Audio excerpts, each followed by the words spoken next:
Friends, family, and former students, we are assembled by video to recognize and to celebrate the life of our colleague. Though a life too short, but a life well lived.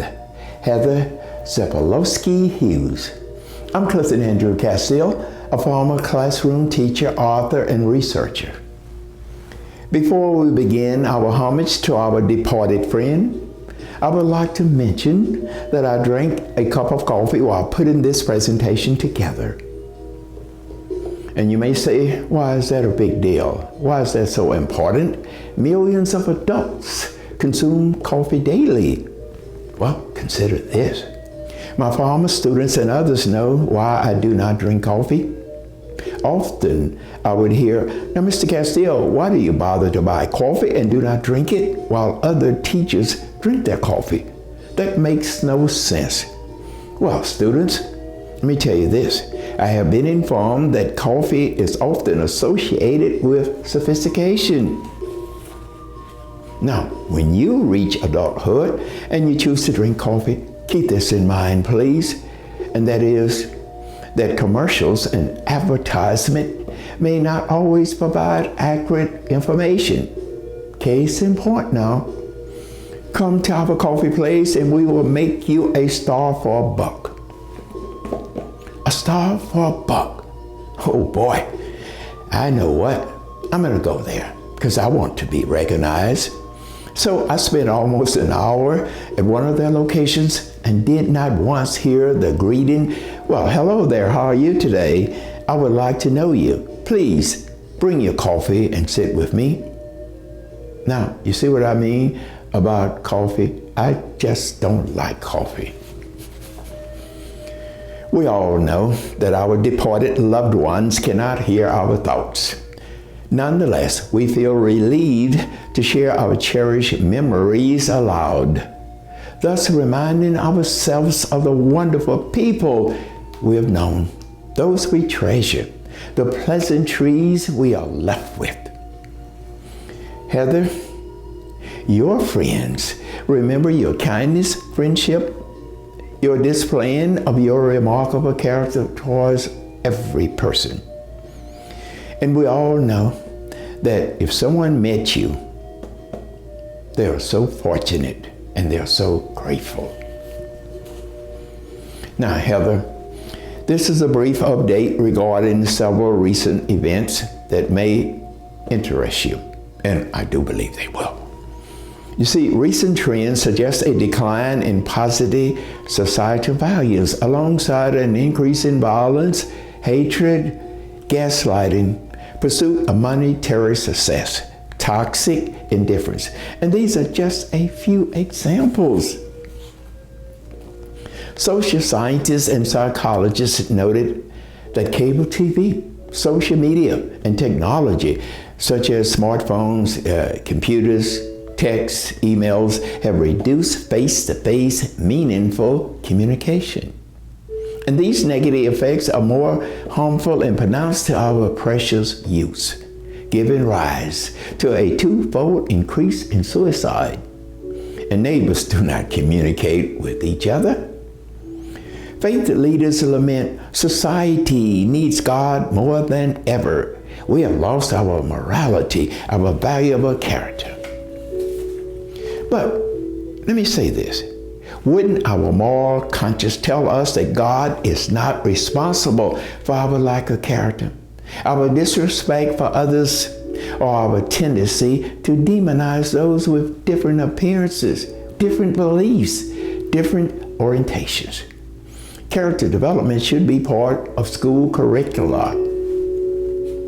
Now, having character refers to an individual's deeply rooted morals and ethical qualities, their beliefs, their values, and they are demonstrated towards others facing serious challenges. And with our superb character, we realize that we are capable of being God in the flesh, and thus answering many of the humble petitions of others. We have to show up. And thus we call on God only for miracles. Now, Heather, I mention our needed character because your friends believe you made every attempt to display your character. Yes, it could have been by default, but that's appropriate. It's acceptable. Occasionally, everyone's character comes up short, but most of us strive to improve it, as I do daily. I believe if someone were to ask, Heather, why attempt to assist those in serious need when you are only one person? I believe your response could be this: even as one person, I can make a positive difference by showing up with character and not rush to judgment. And I do acknowledge having some biases, and I challenge myself to overcome them. Now, let me say this though. Heather showed her anger, and then she reflected on whether it was justified, and then responded appropriately. Now, friends and guests, I will share my experience of having a student, surrogate daughter, a valued friend, as well as your friend. You see, in 2008, after finding my contact information online, Heather realized I was facing significant mental health challenges in Monroe. And she emphasized that I have many reasons to continue moving forward. And Sunshine suggested I join Facebook so I could see how my former students feel about me, and maybe I would improve my low feelings about myself, which I no longer believed in myself. If you don't believe in yourself, you don't believe in life. Ultimately, there's only one step. Yet I was hesitant, and I inquired, "What for, Heather?" Even after many years, students may simply remember Castile was our crazy teacher. However, you assured me that this was not the case. Now, Sunshine was wrong. You know, I read some of their texts and emails and what they put on Facebook, and they say Castile is probably still crazy. No, that's not true. You know, it was heartwarming in reading so many appreciations. Oh, I felt so grateful. Now, Heather, unaware, said this to me: your students still expect good things from you despite your struggles. Keep moving. Now, some of the most encouraging words that Heather said to me: "Please hurry and get well, Papa. I want you to meet my adorable son, who is just like most teenagers, full of energy." Sunshine, I am unable to directly request an opportunity to apologize. I would like to formally apologize now and hope for your understanding regarding my previous behavior. You see, I was not listening when you shared your challenges. My selfishness showed a lack of character. You know, I believe that we realized too late where our attention was needed. I once thought hardships and setbacks had no place in my journey. After all, I am engaged in numerous volunteering. I'm above suffering, and I should never have challenges. Now, Sunshine, I take some solace that you were overjoyed with happiness to receive my birthday card, which I made. Heather, now, when I did not receive a response from you after emailing you, I thought there may be an issue. And thankfully, I was connected to our friends through Facebook. My heart was shattered to know that you were fighting to remain alive.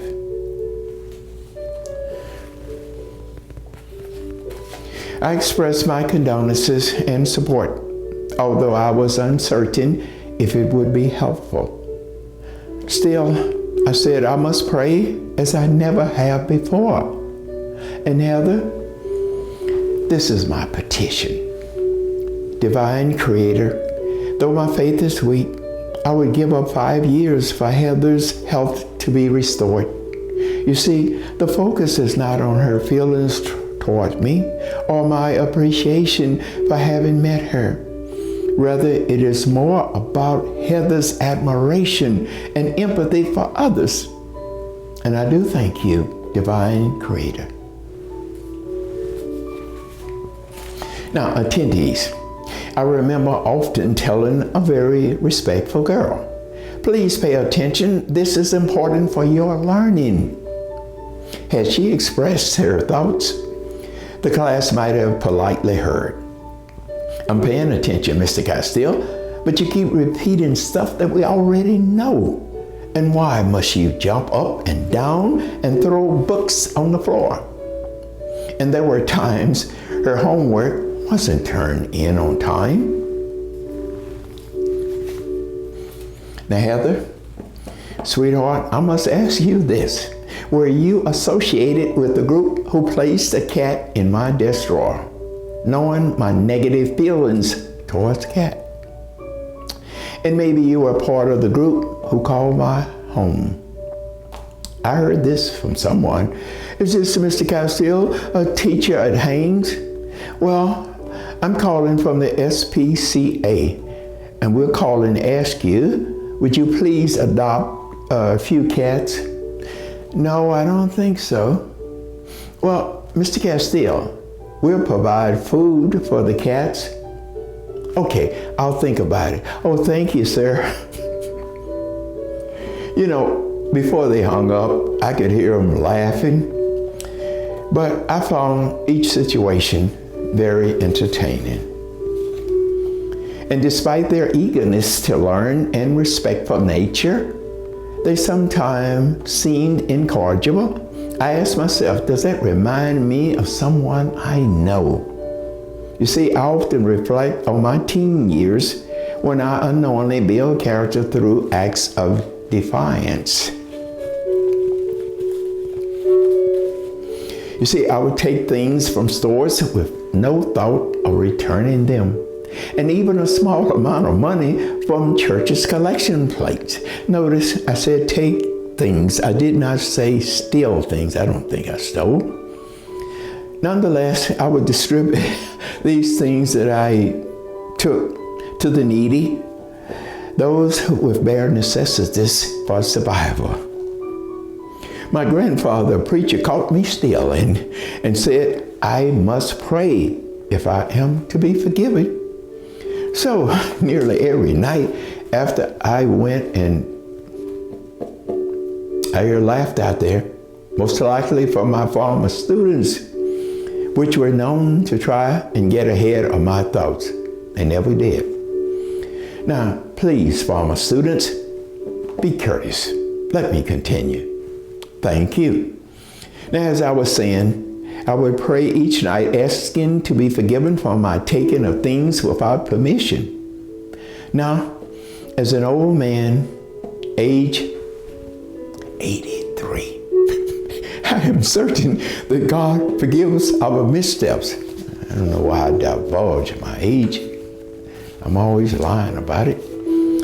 Now, attendees, I plan to remain in the classroom to model good character, allowing students to see both positive examples and the effects of lapse of character, like yelling, throwing books to the floor, forgetting to say, I apologize and thank you. You see, we learn from those we respect, and I wanted my students to respect me, and thus they would learn. However, health issues required me to leave earlier than intended, which certainly contributed to my mental challenges. I appreciated my students' contribution to each other and to me. We occasionally had disagreements, but we addressed them and continued working together. Seriously, my students got on my nerves so many times. Now, Heather, I wish you could hear my tearful video honoring your remarkable gift to life. I also have numerous YouTube videos on how expressing character can help address society's racial and class divide and not blaming, which I titled The pearls of society without character. Oh, and importantly, I share videos on early childhood parenting that show how mothers can support their child's cognitive development during crucial years, from birth to 3 years. Now, attentees, time flies. From carefree days to wishing our grandchildren weren't ours. We murmur to ourselves, those are bad grandkids. They get on my nerves. I wish I knew they were coming. My former students, this is for you. I'll imagine your character is extended to all, and you are the best role model for your children. Finally, we acknowledge Heather's family for allowing us to know her, for sharing her with us. We are so grateful. Now, farewell, Heather. Just for now, I'll be back soon. Thanks, everybody. I hope you enjoyed our presentation to our golden friend, Heather Zapolowski Hughes.